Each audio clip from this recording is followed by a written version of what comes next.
Les Los Angeles Lakers l'emportent à Memphis 134-127, une victoire hautement importante, une victoire extrêmement importante après la débandade, après les défaites dégueulasses de ces derniers temps.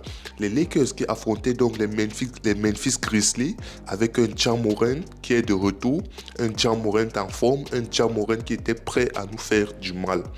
Les Lakers qui entament donc ce match avec Rui Hachimura qui est revenu dans le starting five, suivi de LeBron James comme d'habitude, Austin Reeves, Jackson Hayes et Luka Doncic.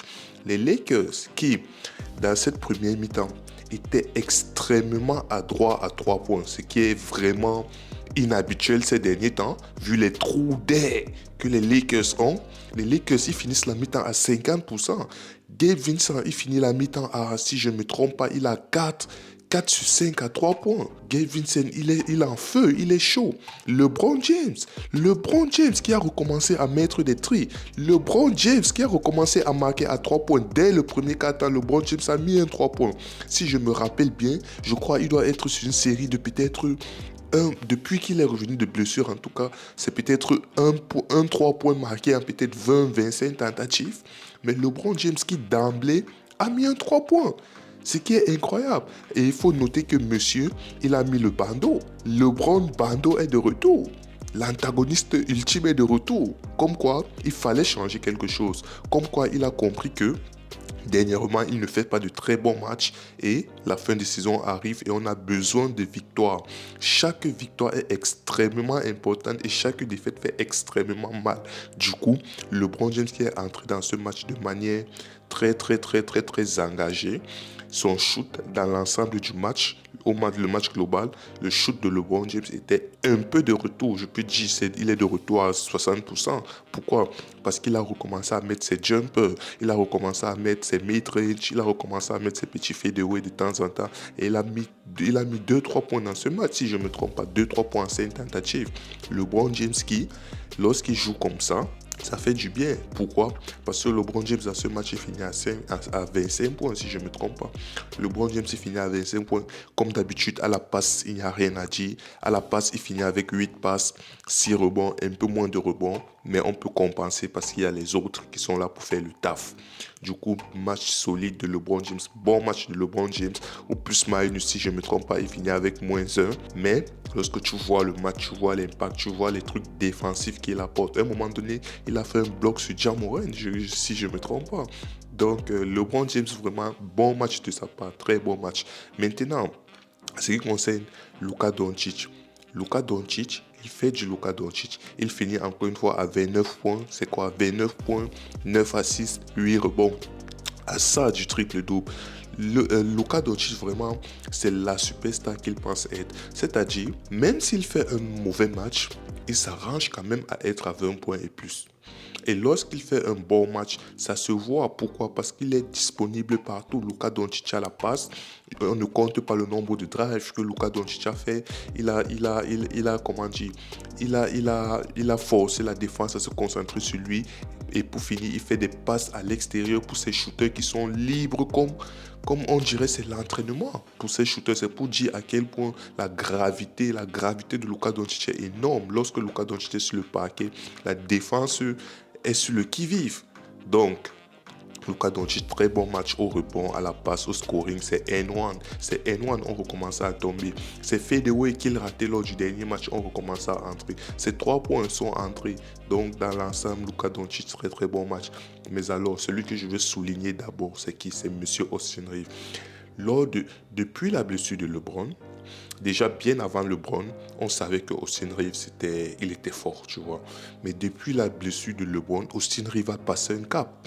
Austin Reeves est extrêmement fort au point où Austin Reeves est limite le joueur qui fait gagner les matchs aux Lakers.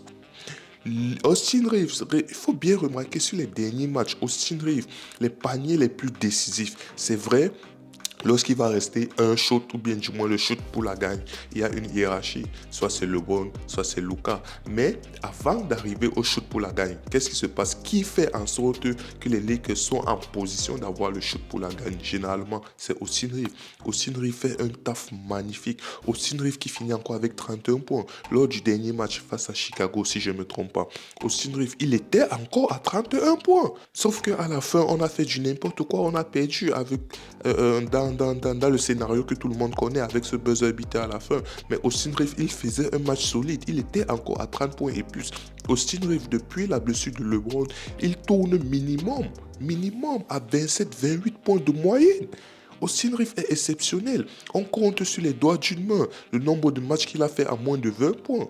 Depuis la blessure de LeBron jusqu'à ce jour. C'est pour vous dire à quel point Austin Reeves c'est vraiment... Luka Doncic, c'est l'arme numéro 1, on peut dire. Il n'y a pas de souci. C'est la superstar, tout ce que vous voulez. Mais maintenant, l'arme numéro 1, une bis. Je vais dire un bis. Un bis là, c'est qui? C'est Austin Reeves. Parce que le travail que Austin Reeves fait, les paniers que Austin Reeves marque, comment dire, Austin Reeves, il a vraiment le ice in the vein. Comme on dit, Austin Reeves est très fort. L'évolution de ce mec, il mérite d'être dans la conversation de MIP. C'est vrai, il y a Kate Cunningham qui fait une saison exceptionnelle. Mais Austin Reeves, ce qu'il est en train de faire avec Luka Doncic et LeBron James à ses côtés, il tourne à quasiment 27-28 points de moyenne depuis déjà peut-être 2 mois. C'est pour vous dire. Et avant ça, il était solide. Il était dans les 20-25 points. C'est pour vous dire à quel point Austin Reeves, le cap qu'il a passé. Donc, on en aurait dit Austin Reeves, il joue à côté de Luka, qui est un manieur de balle exceptionnel. Lui, il a au moins ses 70% des possessions. Tu ajoutes encore LeBron James qui aime la balle. Tu te dis, ok, Austin Reeves, qu'est-ce qui va se passer? Il va devenir un spot-up shooter, il va devenir celui-là qui fait les catch and shoot. Il aura moins de temps de jeu, ou bien il aura moins de temps de jeu avec la balle à main. Mais non. JJ Redick a réussi à trouver un équilibre qui fait en sorte que Austin Reeves, il touche autant de ballons et il est autant efficace. Il est extrêmement efficace, franchement. Pour moi, Austin Reeves, sur ces 2 derniers matchs, qu'est-ce que je dis, limite sur ce dernier mois, Austin Reeves, c'est limite le meilleur joueur de l'équipe. À côté de Luka Doncic, c'est le meilleur Lakers. Parce que ce que Austin Reeves fait, c'est vrai, il n'a pas un nom aussi aussi frappant que Luka Doncic ou bien LeBron James. Mais malgré ça, faut remettre à César ce qui appartient à César. Austin Reeves, il est extrêmement fort. Austin Reeves, il est extrêmement fort. Faut saluer.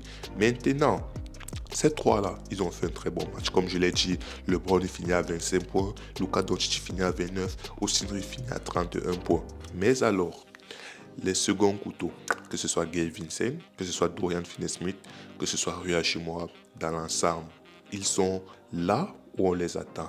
Ils font le job qu'on espère d'eux. Rui Hachimura, je ne compte pas le nombre de tris ouverts qu'il a eu et qu'il a marqué, des 3 points importants qu'il a marqué. Gabe Vincent, la première mi-temps, c'est clairement Gabe Vincent. Si on mène à la première mi-temps, c'est à cause de Gabe Vincent. C'est parce que Gabe Vincent, il prend un coup de feu de ouf. Du premier quart-temps au deuxième quart-temps, il a mis, comme je l'ai dit, il a mis 3 points sur 5 tentatives. Il était à 15 points à la mi-temps. Je crois que c'était le meilleur marqueur des Lakers à la mi-temps. C'est pour vous dire à quel point il était vraiment important. Deuxième mi-temps, c'est Dorian Finney-Smith et Rui Hachimura qui ont pris le flambeau. Si je me rappelle bien, Rui Hachimura finit à 3 sur 5 à 3 points, des paniers importants. Dorian Finney-Smith, il est toujours là. Dorian Finney-Smith, il finit à combien? 3 sur 7 à 3 points. C'est pour vous dire, lorsqu'on a ces role-players-là, c'est Dorian Finney-Smith, Rui Hachimura, comment on l'appelle, Gabe Vincent, en sachant que dans ce match, Jared Vanderbilt, il a fait de son mieux. Il a apporté de sa défense comme d'habitude.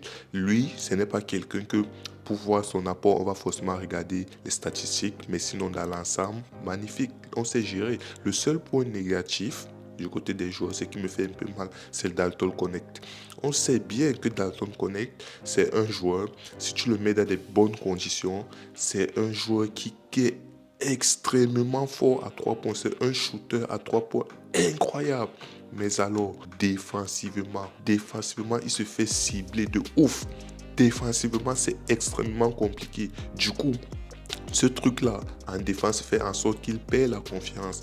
Et lorsque les matchs sont serrés, lorsqu'on a besoin des 3 points, et tu sais que, ok, on va mettre le 3 points, mais derrière, il faut défendre. Ça ne sert à rien de mettre un 3 points si derrière, on encaisse un 3 points ou un N1 parce qu'on a ciblé Dalton Connect. C'est ça le pire, c'est ça qui est frustrant. Ce joueur-là, on aimerait qu'il ait plus de temps de jeu, mais sa défense fait en sorte que c'est compliqué et ça fait mal, ça fait vraiment mal. Maintenant, les Lakers, dans l'ensemble, les Lakers défensivement, ces histoires de trous d'air là sont inquiétantes. Ces histoires de trous d'air, deuxième quart-temps par exemple, à un moment donné, je crois on menait. Après, les Grizzlies nous ont passé un 12-0. 12-0 défensivement au périmètre. C'est-à-dire la défense au périmètre était inexistante. En pénétration, défense à l'intérieur inexistante. Donc on prenait de l'eau de tous les côtés. Ça devient de plus en plus inquiétant. Et pour finir, je ne peux pas parler d'un match des Lakers sans parler du troisième quart-temps. Ce troisième quart-temps, où on entre dans le troisième quart-temps, on mène de 14 points. En 3 minutes, les 3 premières minutes du troisième quart-temps, on se retrouve à être mené. On quitte de mener de 14 points, de plus 14 à être à moins 2 en l'espace de 3 minutes. C'est pour dire à quel point le troisième quart-temps des Lakers, on va dire ça à chaque fois. On va parler à chaque fois. Mais c'est inquiétant. Le troisième quart-temps des Lakers, franchement, on doit trouver une solution parce que c'est plus possible. C'est vrai. Ils ont fait, ils ont réduit, ils ont éradiqué les cas de 14 points. Ils sont passés devant à plus 2. Mais heureusement, on a des joueurs de génie. Le jour, on était dans un bon jour, un jour où ça tombe dedans. Du coup, lorsqu'ils revenaient, lorsqu'ils sont repassés devant directement, on a remis un pied sur l'accélérateur, on est repassé devant. Mais ça devient de plus en plus inquiétant. Les jours où ça ne va pas tomber dedans, les jours où on ne va pas chuter à 50% à 3 points, qu'est-ce qui va se passer? On va se prendre des blowouts, comme d'habitude, comme sur les derniers matchs. On va se prendre des blowouts. Et c'est ça, c'est vraiment, c'est alarmant cette histoire. Et le quatrième quart-temps, les Lakers, ils ne connaissent pas finir un quatrième quart-temps avec le garbage time. Je ne me rappelle plus, c'était quand la dernière fois où les Lakers menaient au score au point où ils ont fait entrer où on a eu un garbage time en menant au score. Je ne me rappelle plus. C'est pour dire à quel point les Lakers maintenant, du moins les Lakers sur ces derniers mois, ces derniers temps-ci, c'est une équipe qui, peu importe, s'ils mènent de 15-20 points à la mi-temps, tu sais que le troisième quart-temps est là pour remettre à moins 2 au minimum à plus 3. Donc c'est pour dire le 20 points d'écart, on va diminuer tout ça jusqu'à peut-être plus 3. Si dans le pire des cas, on se retrouve dans le négatif. Et dans le quatrième quart-temps, on nous finit. Généralement, c'est comme ça. Le quatrième quart-temps de ce match encore, on a continué sur notre lancée. On a fait du n'importe quoi. Mais heureusement, comme j'ai dit, heureusement, on était dans un bon jour. Heureusement, on a mis les 3 points qu'il fallait au moment où il fallait. Heureusement, on a mis les paniers qu'il fallait au moment où il fallait. Ce qui a fait en sorte qu'on finit avec cette victoire précieuse de quoi? De 7 points. Mais ça aurait pu tourner à la catastrophe. Donc, franchement, ça fait plaisir. La victoire fait plaisir, la victoire fait du bien. On renforce un peu plus notre place, de notre quatrième place. On essaye de rattraper les Denver qui sont à quoi? Ils sont à 2 victoires de plus de nous. On a 46, ils sont à 47 si je ne me trompe pas. On met plus une victoire sur les Grizzlies. Mais c'est hautement serré, c'est extrêmement serré. On est tellement dans l'urgence au point où la moindre défaite, la moindre série de défaites, il suffit qu'on fasse une défaite, 2 défaites ou 3 défaites pour quitter le quatrième à peut-être sixième et peut-être dans le play-in. C'est pour dire à quel point cette conférence au Ouest est serrée, cette conférence au Ouest est dangereuse. Mais les Lakers, il est temps de se concentrer. C'est la dernière ligne droite. C'est vrai, le calendrier n'est pas facile, mais franchement, on doit pouvoir le faire avec Luka Doncic, LeBron James et Austin Reeves. On doit pouvoir le faire. On doit pouvoir maintenir cette quatrième place pour ne pas dire chercher la troisième place dans le meilleur des cas. C'est possible.